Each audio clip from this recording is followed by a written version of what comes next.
My name is Ray Whitaker.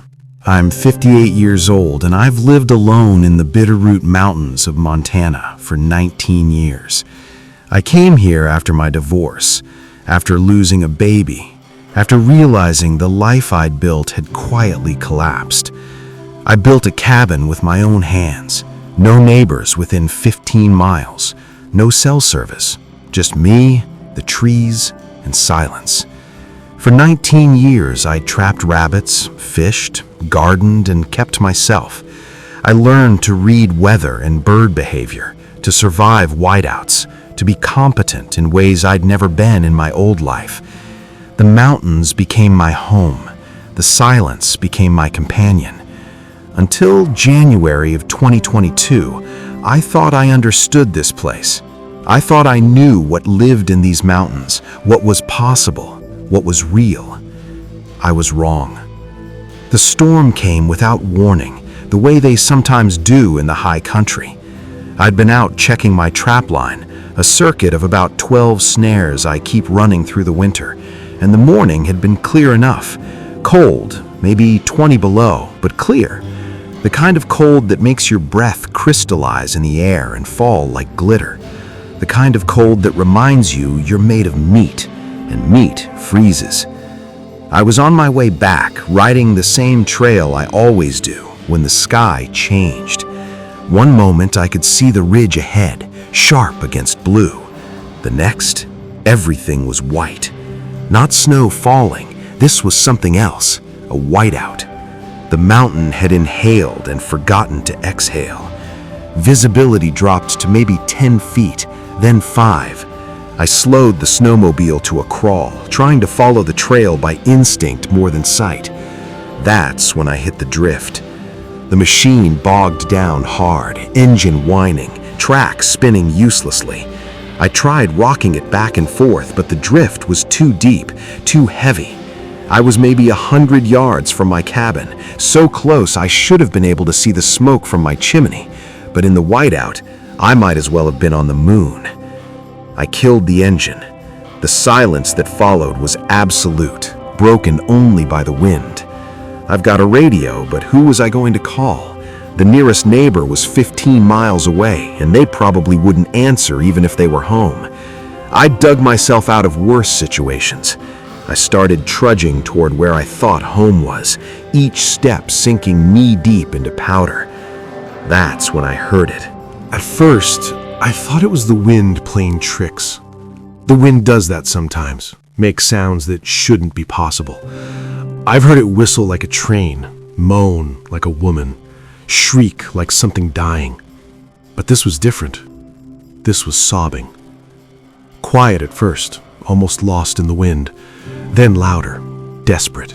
The kind of crying that comes when you're past words, past thought, when the only thing left is the raw animal sound of fear. I followed the sound, didn't think about it, just moved toward it, the way you move toward a fire alarm or a car crash. Something in us responds to distress, even when logic says to stay away. I nearly walked past it. The snow was so thick, the white so complete that I almost missed the small dark shape half buried in the drift. At first, I thought it was a branch or maybe a backpack someone had dropped. Then it moved. Arms, legs, flailing weakly like a swimmer going under for the last time. For a moment I froze. Every survival instinct screamed at me to back away. Where there's a young animal, there's usually a protective parent nearby, and I was in no position to fight off an angry bear or mountain lion. But the crying, God, the crying. It was weakening, becoming intermittent, the sound of something giving up. I made my choice. I dropped to my knees and started digging. The snow was packed hard around it, compressed by weight and wind. Above me, the slope was a mess.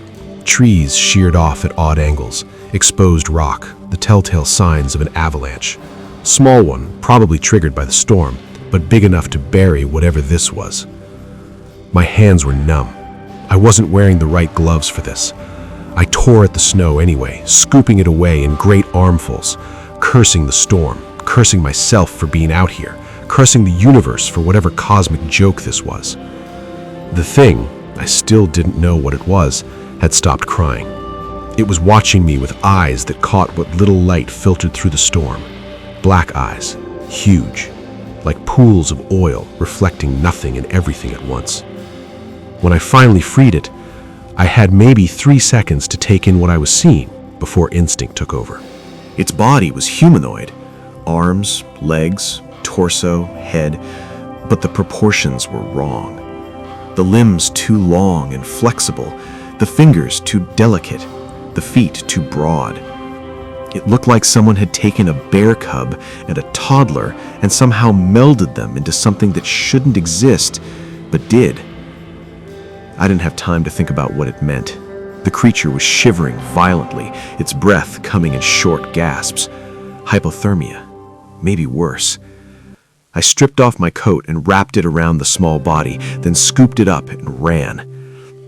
I'm not a religious man, but I prayed as I ran. Prayed that I was going in the right direction. Prayed that my cabin was where I thought it was. Prayed that whatever this thing was, I could keep it alive. The cabin appeared out of the white like a miracle. I kicked open the door, never lock it, what's the point, and stumbled inside. The fire had burned down to embers, but the cabin was still warm. I set the creature down by the hearth and started feeding wood to the fire, building it back up until flames roared and heat poured out in waves. Then I really looked at what I'd saved. Water beaded on it rather than soaking through. The face was flat, almost human, with a small nose and a wide mouth. No visible ears, but I could see ear holes in the fur. The hands, God, the hands, were the most unsettling part. 5 fingers, each one tipped with what looked like a retractable claw, currently extended for gripping. But it was the proportions that kept drawing my eye. The legs were double-jointed in a way human legs aren't, allowing for movement in multiple directions. The torso was compact, muscular beneath the fur. The skull was shaped differently than ours, rounder, with more space for the brain. Everything about this creature suggested adaptation, evolution, intelligence. The creature stared at me, didn't blink, didn't move, just stared with those obsidian eyes, and I had the distinct impression it was reading me, cataloging me, deciding something important. In those eyes, I saw awareness, consciousness, the unmistakable light of thought. This wasn't an animal operating on instinct alone. This was someone, a person in a form we didn't recognize, thinking thoughts we couldn't imagine, judging me by criteria I could only guess at. I knew what it was. Or rather, I knew what people would say it was if they believed me. But I didn't want to think about that. Didn't want to name it, because naming it would make it real. And if it was real, then everything I thought I knew about the world was wrong. Instead, I focused on practical things. The creature was still cold. It needed fluids, warmth, rest. I had goat's milk. I keep a few dairy goats, stubborn creatures that somehow survive up here, and I heated some in a pan, then poured it into a bottle I usually used for orphaned kits. The creature took the bottle hesitantly at first, sniffing it, then latched on and drank hungrily. It made small sounds as it drank, not quite purring, not quite humming, but something in between.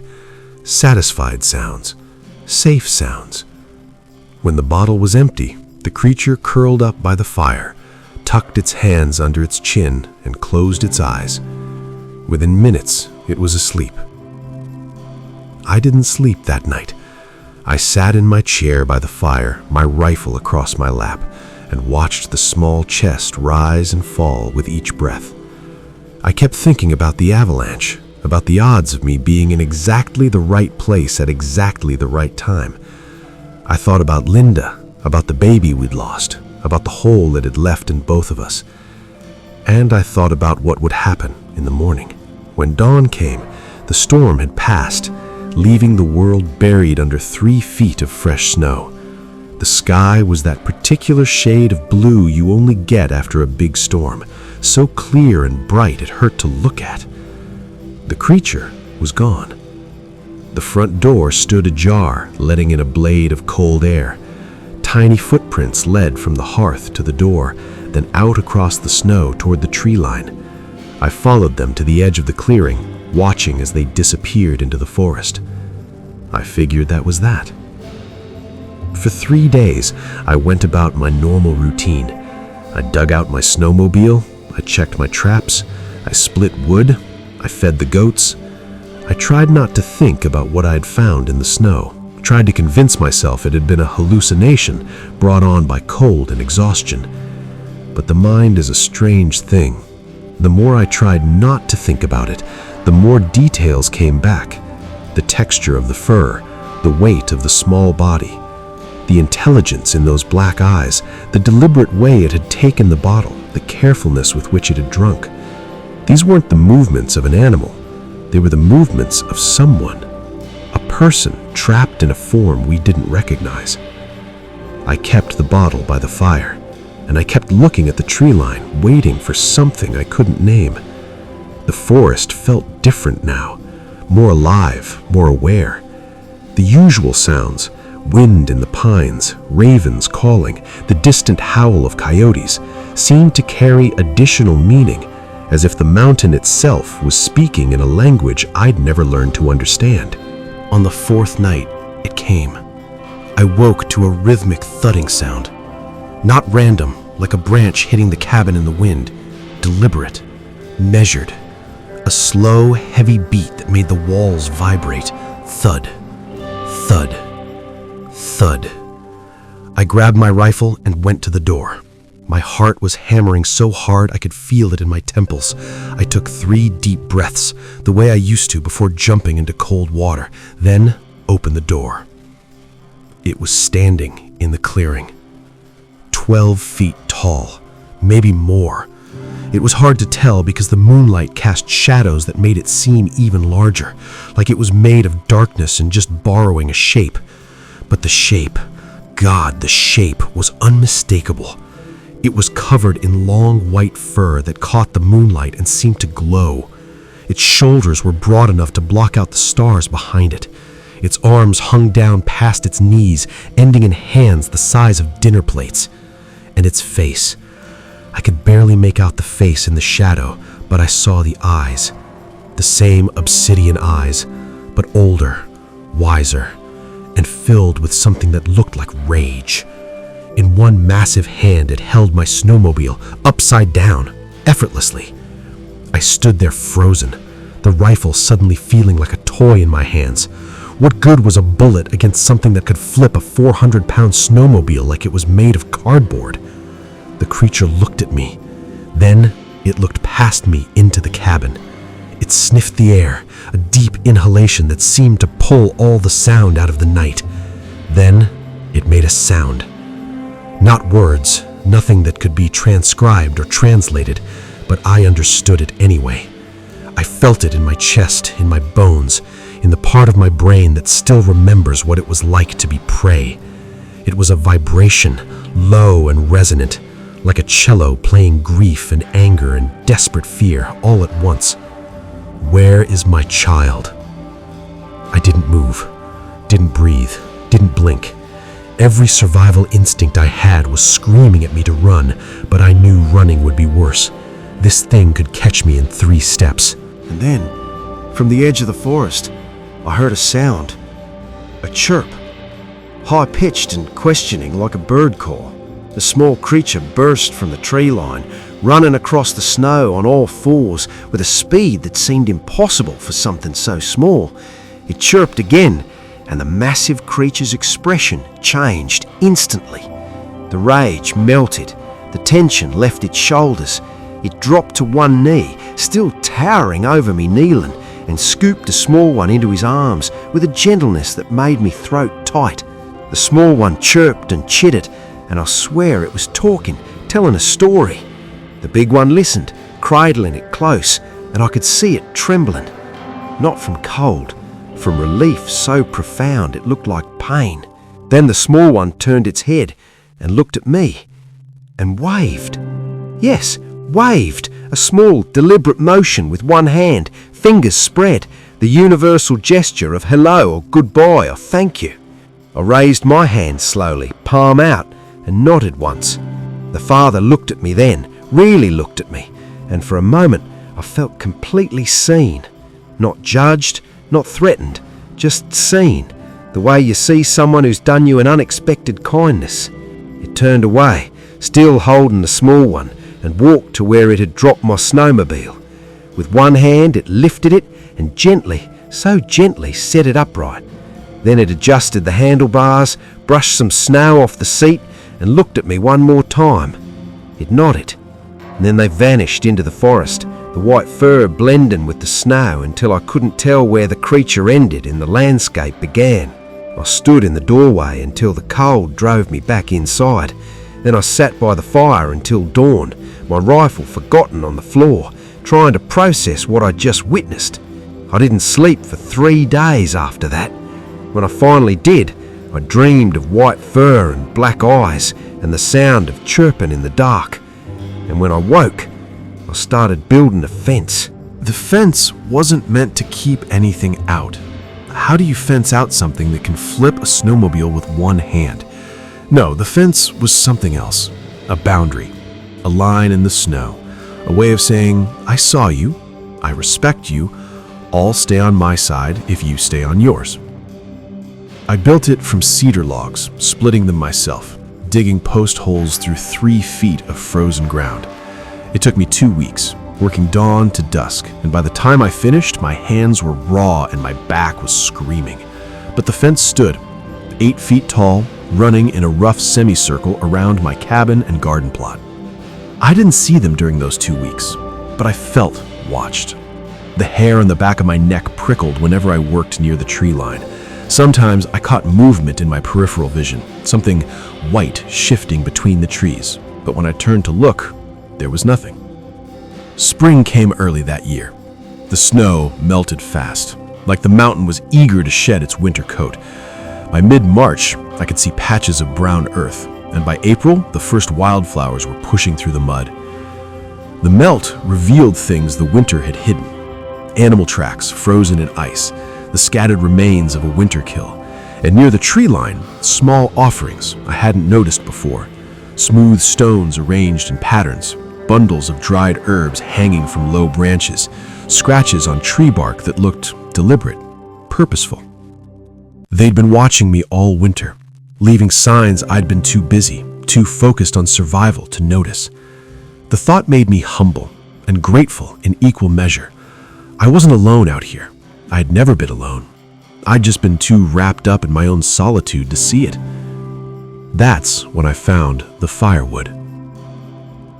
I went out one morning to check on my woodpile, and there it was, a stack of logs just inside the tree line, maybe 20 feet beyond my fence.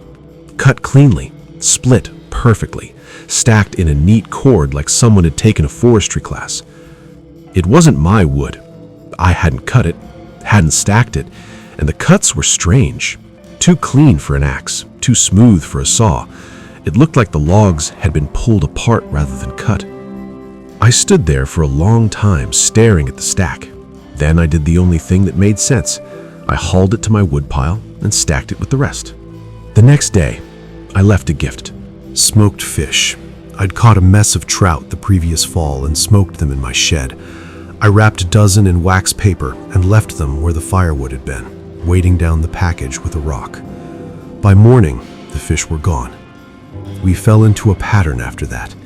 Every week, more firewood. Every week, I left something in return. Smoked salmon, dried elk, honey from the hives I kept. Once, on a whim, I left a crude wooden carving I'd made, a small figure with short limbs and a round head.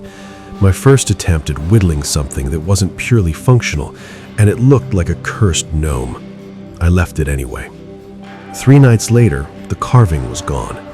In its place was a leather pouch, old and soft, the kind that's been handled so much the leather has become supple as cloth. Inside were 4 pine nuts, perfectly preserved, 2 bright blue feathers that looked like they'd come from a Steller's jay, and a polished stone with a spiral carved on its surface. I don't know what the spiral meant. Still don't.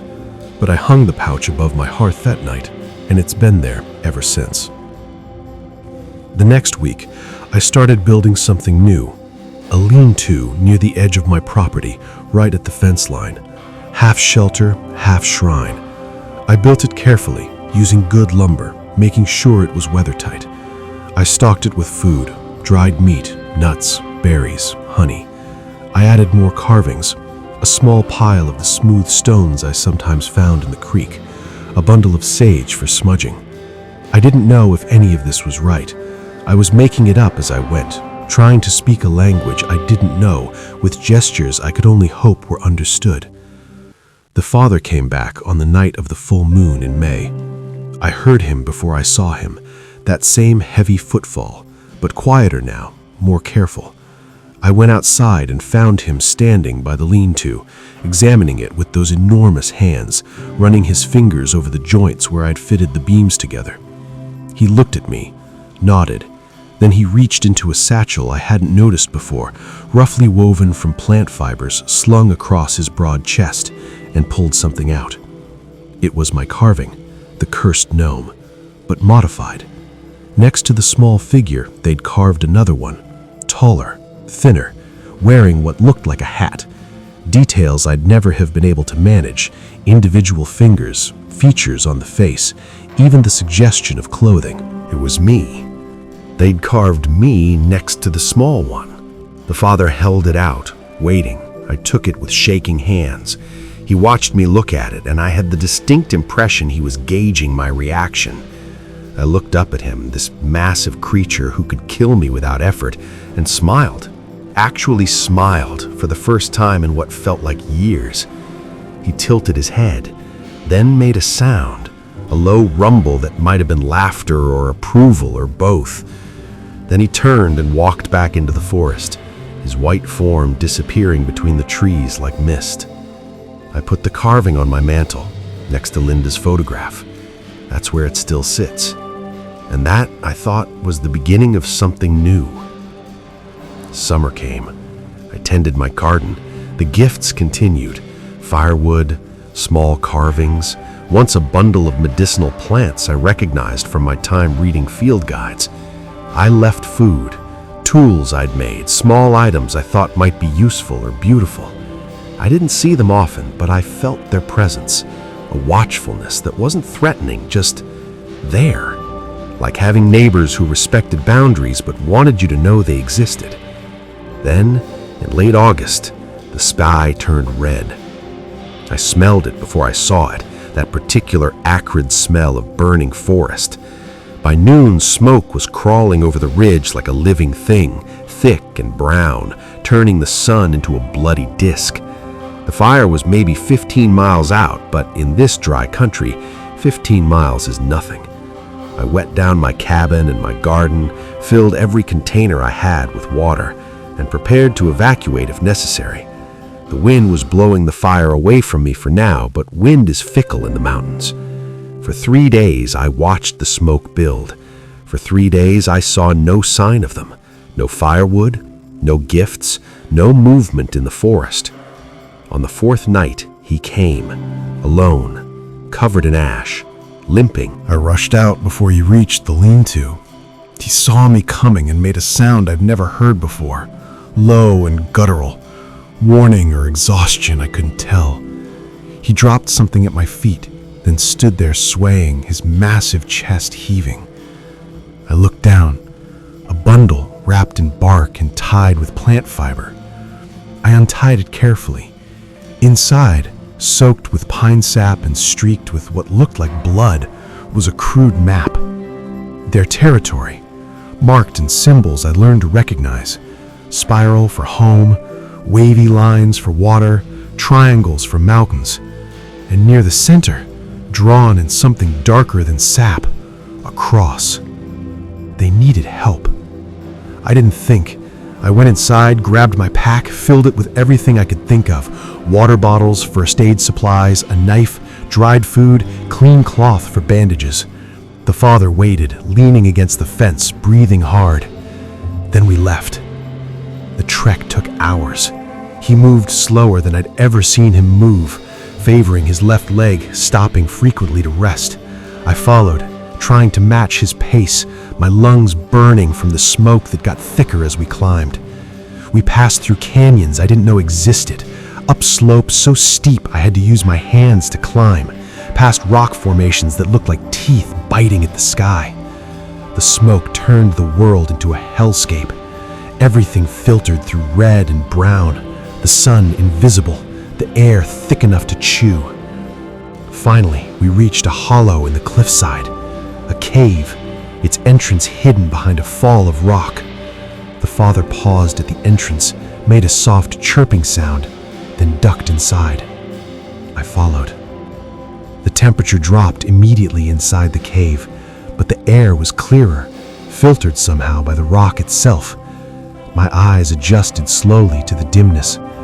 The cave was larger than I'd expected, maybe 30 feet deep, with a ceiling that arched overhead like a cathedral. The walls were smooth, worn by water over millennia. Small openings near the ceiling allowed smoke to escape and fresh air to circulate. But it wasn't the cave that took my breath away. It was what was inside.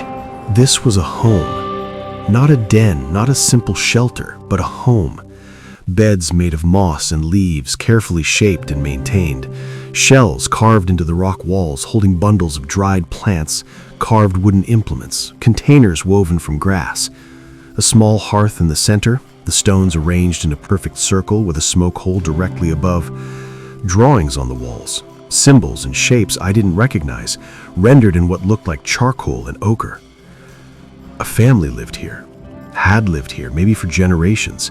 This wasn't primitive, this was sophisticated, carefully planned, maintained with the kind of attention that speaks of culture, of tradition, of knowledge passed down through time. And in the center of this home, the scene was devastating. The small one, the child I'd saved, was lying on a bed of moss and leaves, coughing weakly. Its fur was matted with soot and ash. Near it, another adult lay motionless. Female, I guessed, smaller than the father, with longer fur and more delicate features. The mother. The father knelt beside her, touched her face with one enormous hand, so gently it made my chest hurt. Then he turned away, his shoulders shaking silently. I worked through the night, gave the small one more water, changed the compress, monitored his breathing as the coughing slowly eased. The father sat beside the mother's body, holding her hand, his head bowed. When dawn came, gray and smoke-filtered, the child was breathing easier, still weak, but stable. He'd live. The mother never moved again. Before I left, I did something I hadn't planned. I reached into my coat pocket and pulled out the photograph, the only one I still carried. Linda, smiling on the Oregon coasts, 1992, the day before we lost the baby, before everything fell apart. I'd kept that photo close for 19 years, a talisman against forgetting. Looking at it now, in this cave with the mother's body growing cold nearby, I saw it differently. It wasn't just Linda's smile I was seeing. It was hope. It was the moment before loss. It was the last time either of us had believed the world was fundamentally good, fundamentally safe, fundamentally fair. And now, here was another father facing the same loss, another family shattered by forces beyond their control. The fire hadn't discriminated. It had taken what it wanted, the way death always does, leaving the survivors to pick up pieces that could never quite fit back together. I held it out to the father. He looked at it, then at me, questioning. I touched the woman in the photo. Then I touched the mother's hand. Then I touched my chest, over my heart. Loss. The universal language. The one thing that crosses every boundary, bridges every difference. The father took the photograph gently, studied it for a long moment, then carefully tucked it into his satchel. Then he did something I didn't expect. He reached out and touched my shoulder, just once. A touch so careful, so measured that I barely felt it, but I felt the weight of it, the meaning, and I broke down and cried for the first time in 19 years. By October, the fire had passed. The forest was scarred but healing, new green already pushing through the ash. I'd repaired my cabin, replanted my garden, and settled back into my routines. But something had changed. I felt it first as an unease, a prickle of wrongness. Then I saw it. Drones. Small ones at first, civilian models, probably hobbyists. Then larger ones, sleek and silent with no markings. They'd appear above the canyon at odd hours, hovering, mapping, recording. I'd see them reflected in my windows, small black insects against the blue. 3 days after I first spotted the drones, a black SUV appeared on the access road. It parked about a mile from my cabin, just sat there for an hour, then left. It came back the next day, and the day after that. I knew the type. Not law enforcement, too clean, too patient.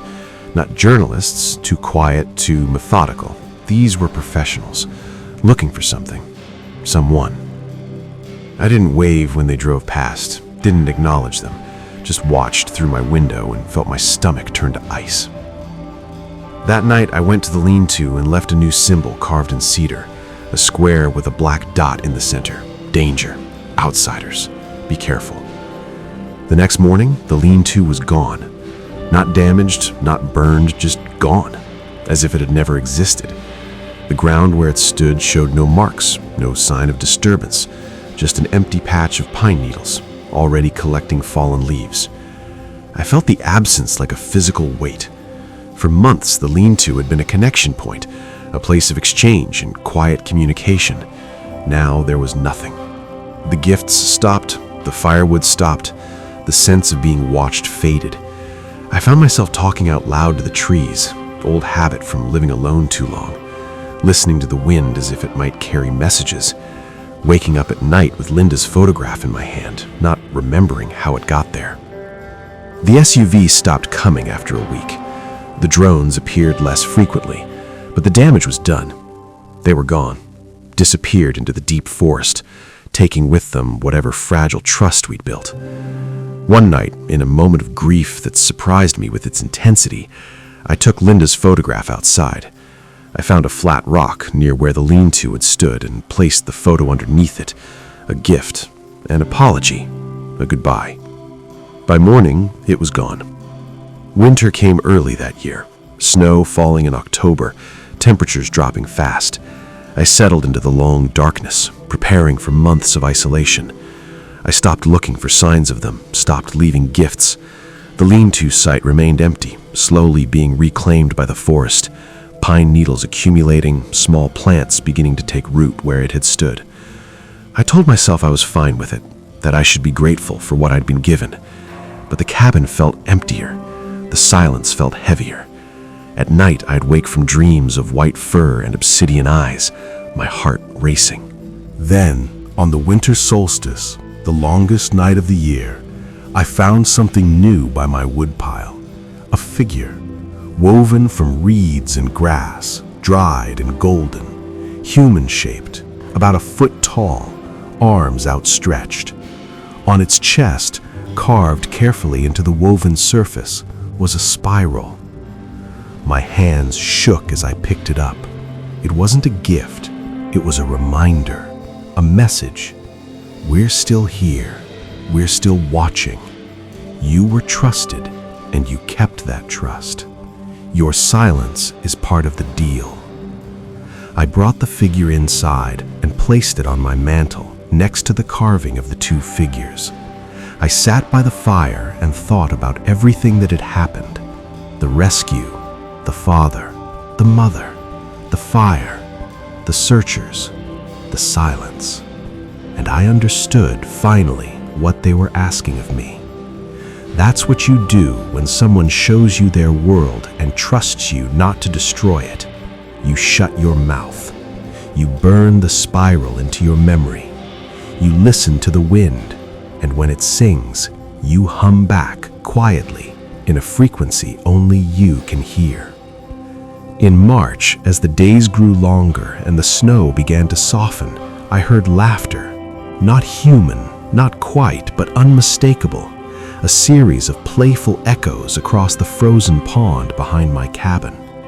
I looked out and saw the small one, older now, bigger, but still recognizable by the silver cast of his fur, darting between tree trunks like a living shadow.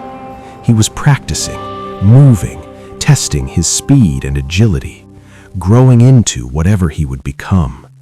I watched him leap from rock to rock, balance on branches that should have been too thin to hold him, disappear into shadows and emerge somewhere unexpected.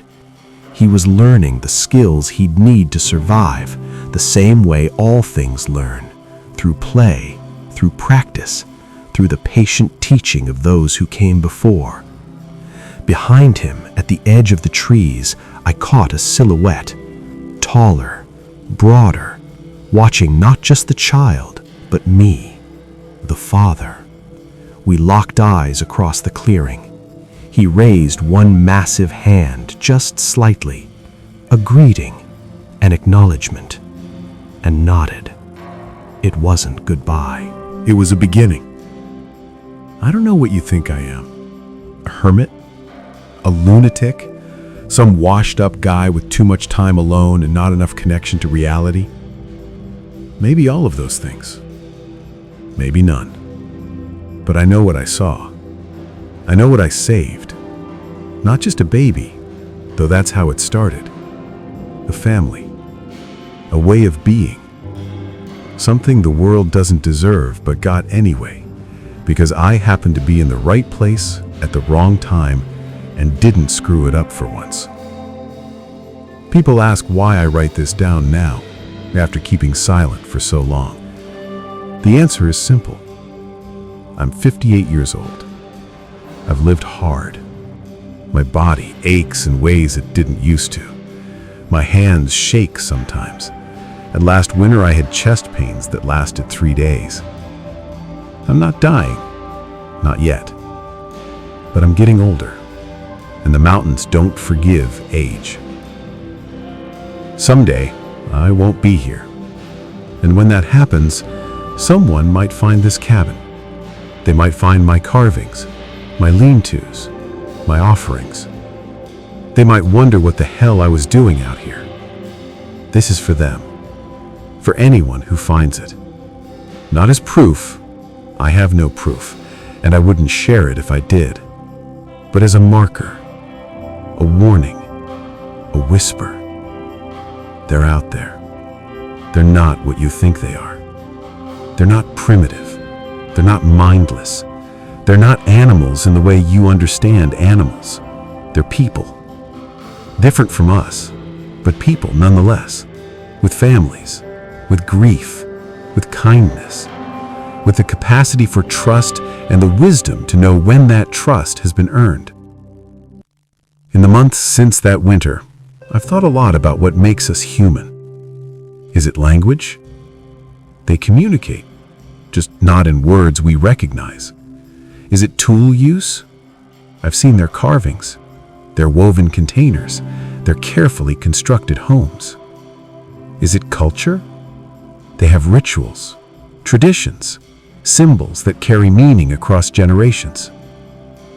Maybe what makes us human isn't any of those things. Maybe it's simpler. Maybe it's just the capacity to love, to grieve, to protect what matters, to remember those we've lost, to hope for better days for our children. If that's the measure, then they're more human than most people I've known. They love their children the way we love ours. They mourn their dead.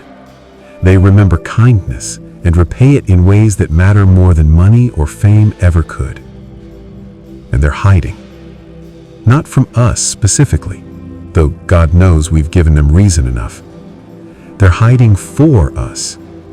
Because if we knew, if we really knew, if someone like me had taken a photo or called a journalist or done anything other than shut up and keep faith, we'd ruin it. We'd study them, capture them, turn them into specimens or attractions. We destroy their habitat in the name of research. We dissect their culture in the name of science. We take everything beautiful and mysterious about them and reduce it to data points and tourist attractions. That's what we do. That's who we are. So I kept their secret. I built my fence. I left my offerings. I accepted their gifts with gratitude and humility. And when the searchers came, I said nothing. I let the lean-to disappear. I let them fade back into the forest, protected by my silence. That's the weight I carry. The knowledge of what's out there, combined with the responsibility to never speak of it, except in words like these. Words that can be dismissed as the ravings of a lonely old man. Words that carry no proof, no coordinates, no evidence that could lead someone else to them. I write this for the kid, the one who waved at me, the one who's probably out there right now, playing in the snow, learning to hunt, growing up in a world we'll never fully understand. I write this for his father, who trusted me with his child's life, and then trusted me again with his family's location when the fire came. I write this for Linda, for the baby we lost, for the grief that drove me into these mountains and, against all odds, led me to save another parent's child. Maybe that's what all of this has been about. Redemption, second chances, the universe's strange way of giving me an opportunity to get something right when I'd gotten so much wrong. I don't know. I'm not a philosopher. I'm just a man who lives alone in the mountains and once, for a brief shining moment, was allowed to be part of something larger than himself. So, let this be a marker. Not a trailhead, not an invitation, a warning and a whisper and a promise. They're out there. They're real. And sometimes, if you're lucky enough and broken enough and quiet enough, they'll let you know it. And if that ever happens to you, I'm begging you, do what I did. Keep the secret, honor the trust, build your fence and leave your offerings, and accept that some things are more important than being right, than being believed, than having proof. Some things are worth protecting with silence. This is one of them.